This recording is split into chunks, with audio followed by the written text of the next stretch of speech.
Roses. Hi gorgeous, it's that time again where you get to sit back, relax and listen to another episode of Smell the Roses with Steph. If this podcast speaks to your heart, go ahead and hit the subscribe button. Make sure you follow the show so you'll get all the updates and never miss a new episode. You only have to be enough to yourself. You have nothing to prove to others and everything to prove to yourself. You will only get what you want out of life if you do it for you. I have always been a dreamer. I used to put my life on hold for others, but not anymore.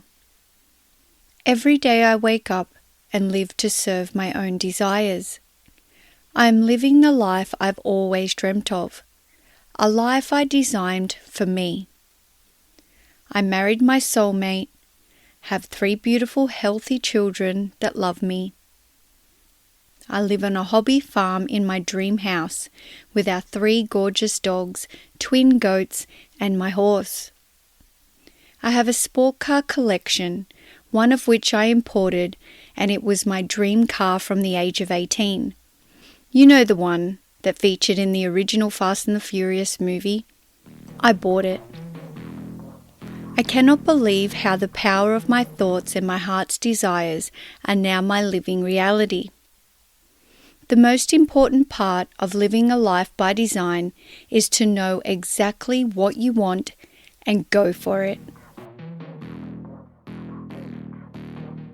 One of my best attributes, but also my biggest personality flaw, was that I was a people pleaser.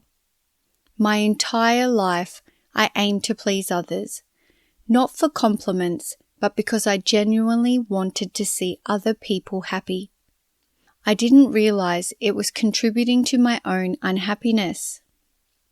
3 years ago, I made a conscious decision to learn how to say the word no.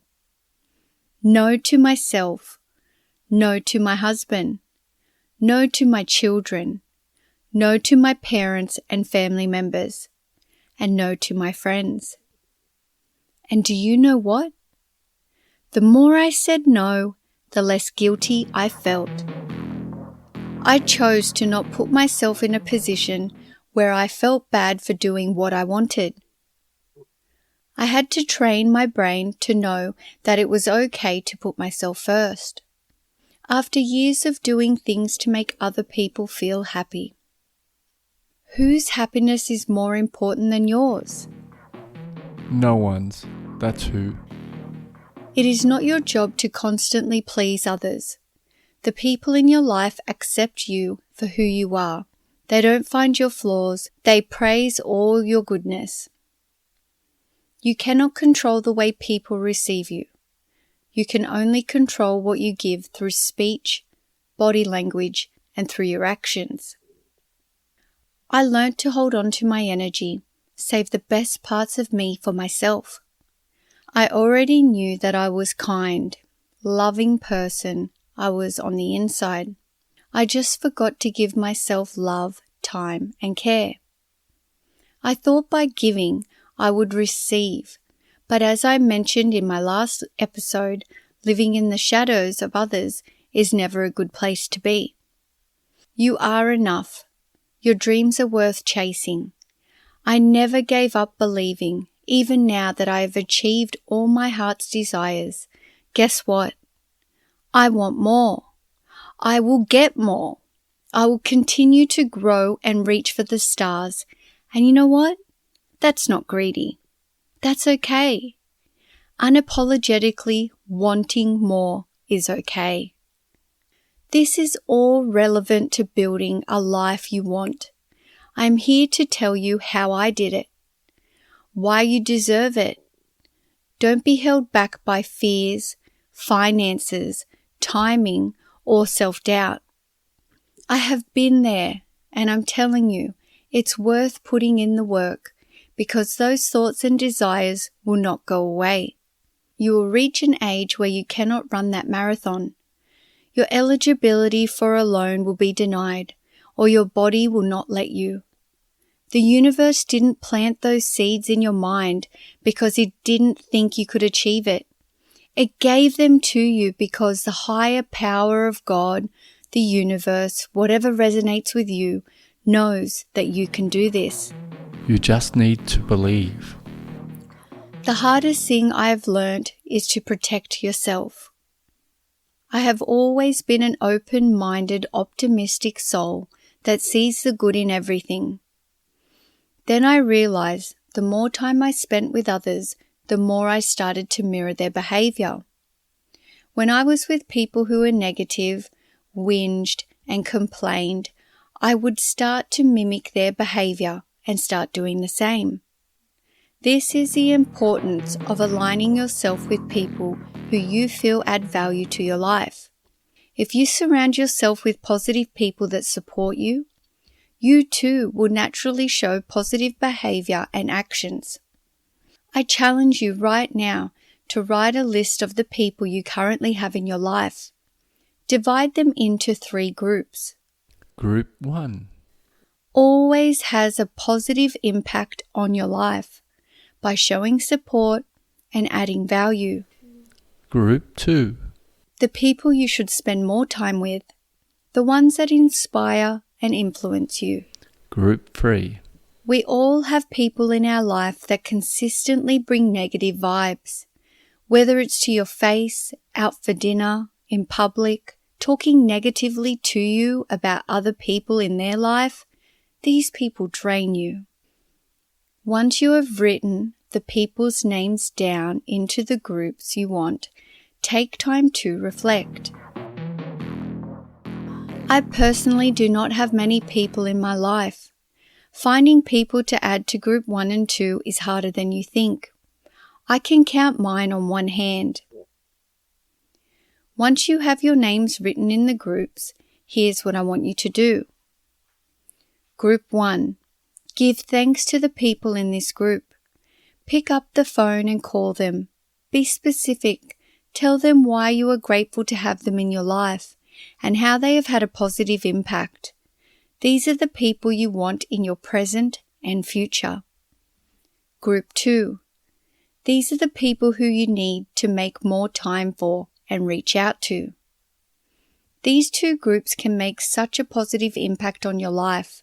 Why wouldn't you want to fill your space with people who lift your energy, provide stability, and show support? Accepting anything other than that is not giving yourself the respect you deserve. Group 3. This was probably the easiest group to name. And if you were like me, most of your friends and family ended up in this group. Why? Because not everyone wants a life like yours. Not everyone are high achievers. It's not that they are lazy. They just have a different approach to life. So when you were sitting there all excited to tell them your dreams and aspirations, they try to tear you down. They only see the negative, what could go wrong with your ideas, not what could go right. These pessimists do not deserve to be a part of your future. They will try to bring you down, make you second-guess your decisions, hold you back, and want you to fail by never giving anything a go in the first place. These types of people are full of fabricated, self-inflicted fear. These people are dangerous to you achieving your goals. You need to remove them from your life if you want to succeed. You know I'm right. You felt it. When you leave the dinner or outing, when you're together, you think, They're such Debbie Downers. Don't hold on to the people because you are fearful you won't have friends.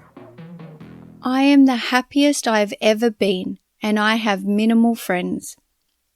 You get to choose who gets to be a part of your story, who you share your time and thoughts with. By trimming your family and friends and filling it with uplifting influences that build you up and help you grow into the best version of yourself. Steph does not expect anything less for herself and her family. Letting go is going to be hard for some of you. It doesn't have to be an abrupt ending. Whatever you're comfortable with and whatever feels right for you, you will do. Live for you, not for them. We have all shedded friendships over the years for many different reasons, and not all are negative. Some friends move away, some you lost contact with. This is not a bad thing. This shows growth. You have moved through the friendships. You saved the good memories, taken what you needed from that relationship, and moved on to the next. Once you have grown out of what no longer serves you, you can move past it. Over the past few months, shedding some of my closest friendships has really helped me flourish into the woman I am today. It has been freeing. I have stopped dimming my light and focused on applying all of my positive energy inward. Letting go of people in your life is a great way to see you are moving forward. If it does not serve you anymore, release it. This episode is a personal challenge. I ask you to dive deeper.